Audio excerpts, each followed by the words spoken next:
Good morning, students. Now coming to nature of bond linking and monomers in a polymer. In a protein is a polymer of amino acids. Protein is a polymer of amino acids in which number of amino acids are linked by peptide bonds. Number of amino acids are linked by peptide bonds. In this way, number of peptide bonds are present in a polypeptide, and in which number of amino acids are linked one to each other by peptide bonds to form a long chain of amino acids. So that in a protein, amino acids are the building blocks, the monomers in a polymer. So here the peptide bonds are there. Peptide bonds. Okay. How the peptide bond is formed between two amino acids? For example, this is one amino acid. A typical amino acid is represented by four chemical groups on four valence positions of alpha carbon. This is carboxyl group and variable R group and hydroxyl group and NH2 group. This is one of the amino acid. And now this is another amino acid. This is carboxyl carbon, variable R group and hydroxyl group and COOH group. So there are two amino acids. Amino acid 1, amino acid 2. So a peptide bond is formed between two amino acids. That is, a peptide bond is formed between the carboxyl group of first amino acid and the amino group of the second amino acid, like this. A peptide bond is formed between the carboxyl group of first amino acid and amino group of second amino acid by the elimination of one water molecule. This is called dehydration. So, by dehydration, by the elimination of one water molecule between the carboxyl group of first amino acid and amino group of second amino acid, one hydrous water molecule is evolved. Such bond is called peptide bond. CONH bond is called peptide bond. This is formed by dehydration. So, protein is a polymer of amino acids. Amino acids are the monomers or building blocks of a protein. Now these monomers, they are linked one to each other, means amino acids are linked to each other by peptide bonds. Bond is formed between the carboxyl group of first amino acid and amino group of the next amino acid by the elimination of one water molecule. So bond formation is by dehydration in case of monomers of a protein. Now coming to second one.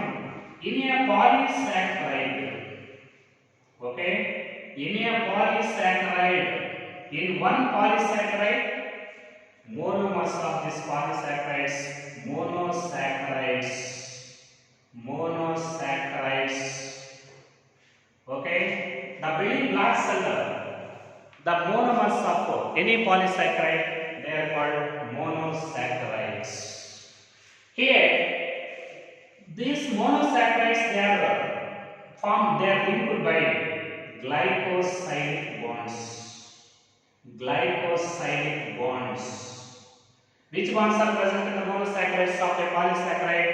Polysaccharide is a chain of sugars consisting of either one type of sugars or many types of sugars in a sequence. They are called monosaccharides. Monosaccharides, they are linked one to each other by glycosidic bonds. Here, the glycosidic bonds are formed between the carbons, between the adjacent carbons of adjacent monosaccharides by the elimination of one water molecule, that is also by the process of dehydration. This is also by the process of dehydration.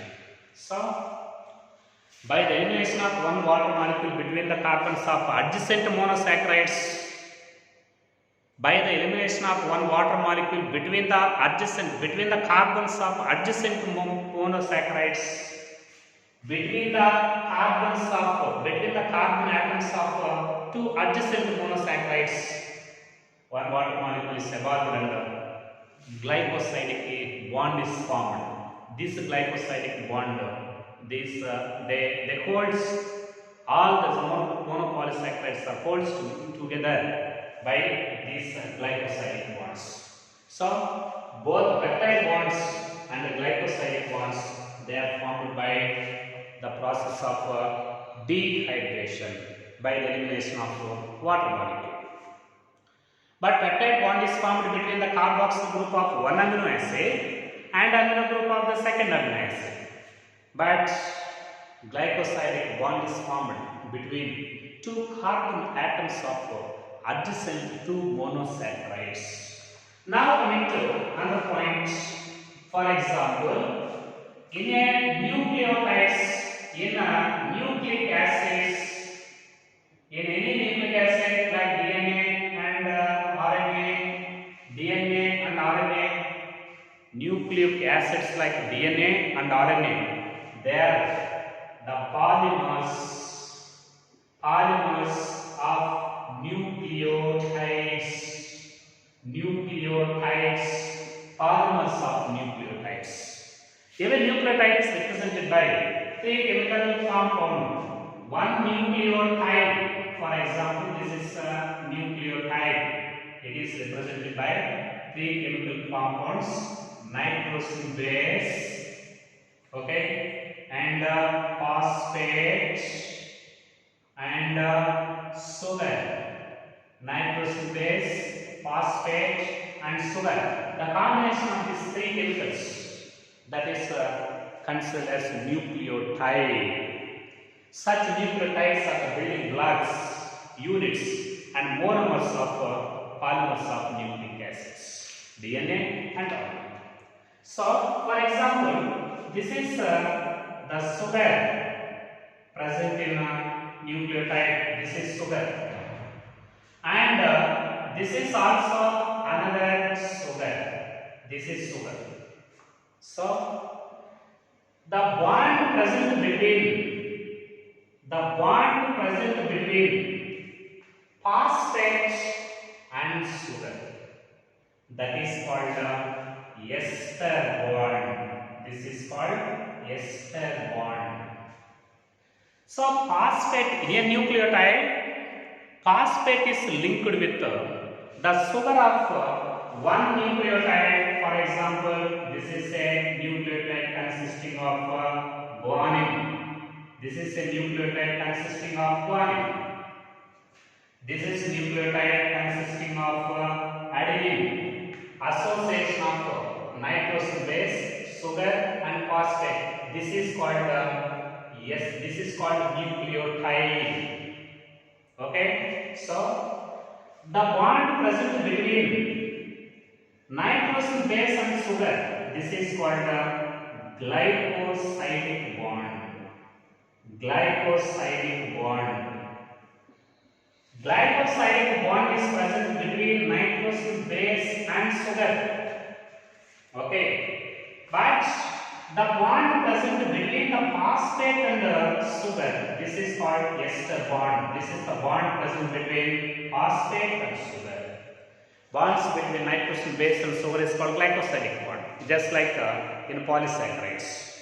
Similarly, the bond present between the phosphate and sugar, this is called ester bond. So, the ester bond is formed between sugar and phosphate. At the same time, this phosphate is also linked with the This phosphate is also linked with the sugar of another nucleotide. So, ester bond links the sugar present in one nucleotide with the sugar present in the successive nucleotide. Such bond is called ester bond. So, the phosphate with two ester bonds on either sides.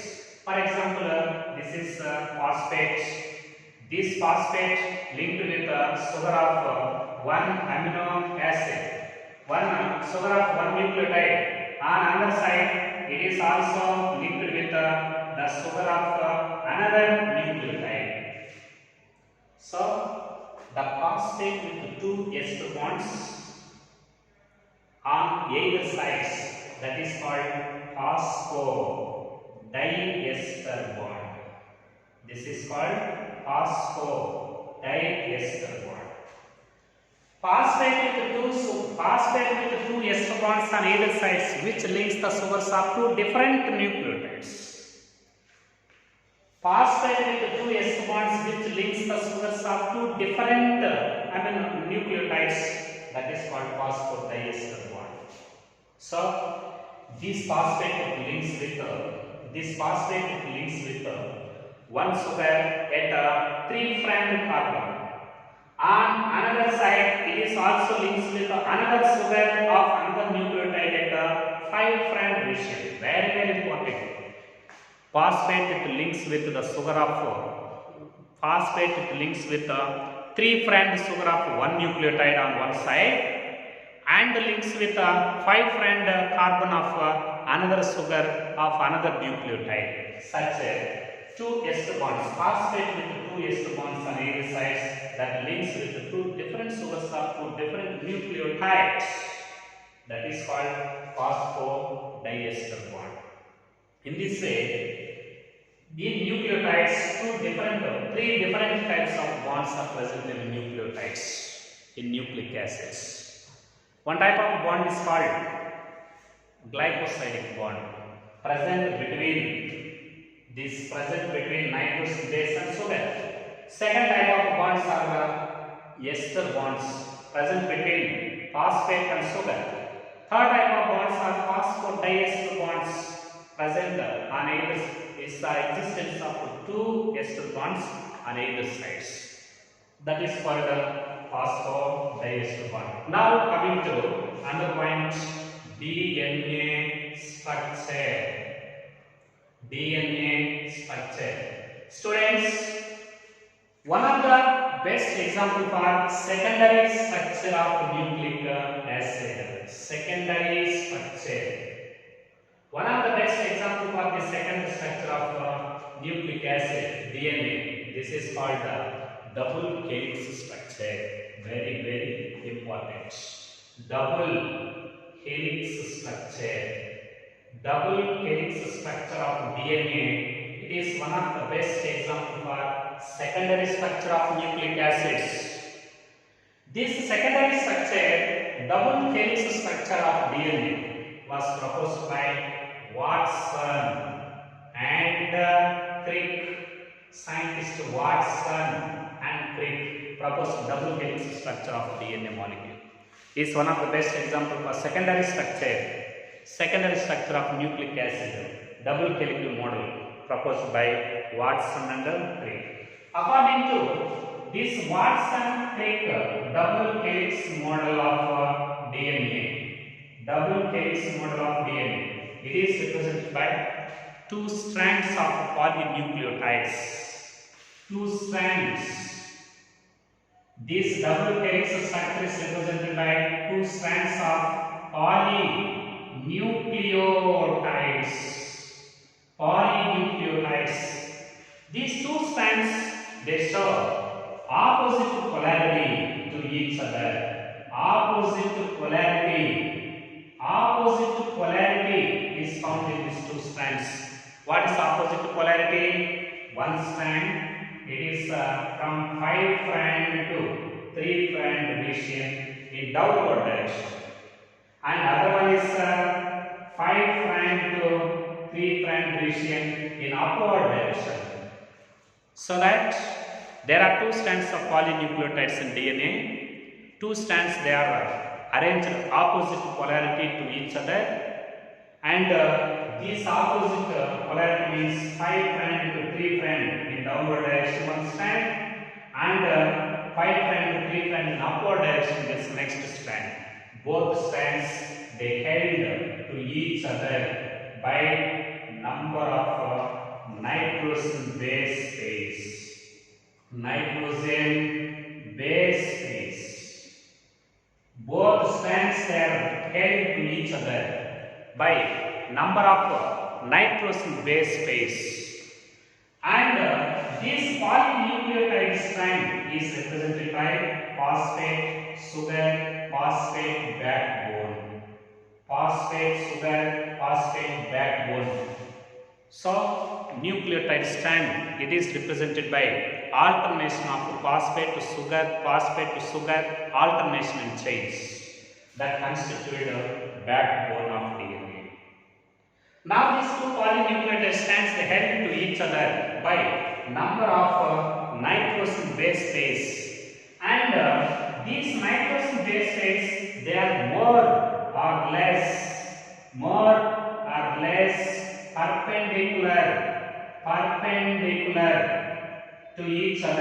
perpendicular to each other, but facing inside. So many nitrogen base pairs, they held, when they are present between the two strands, both strands held together to each other by number of nitrogen base pairs, and all these nitrogen base pairs, they are more or less perpendicular to each other. They are projected from the backbones but facing inside. Projected from the backbones but facing inside. So these in a DNA structure, nitrogen base pairs, they are equal to the steps in a ladder. Many nitrogen base pairs, they are arranged one above the next transversely and are projected from the backbone and are facing inside and are more or less perpendicular to each other. In this way, according to Watson-Crick double helix secondary model of DNA, it consists of two strands of polynucleotides arranged in an opposite polarity. One is 5' to 3' in downward direction. Other one is 5' to 3' in upward direction. Such arrangement is called anti-polarity arrangements, anti-parallel to each other. And nitrogen bases, they are more or less perpendicular, facing inside and projected from this backbone. Backbone represents the alternation of arrangement of phosphates, sugar, phosphate backbones. In this way, they are facing inside and equal to the steps present in a ladder.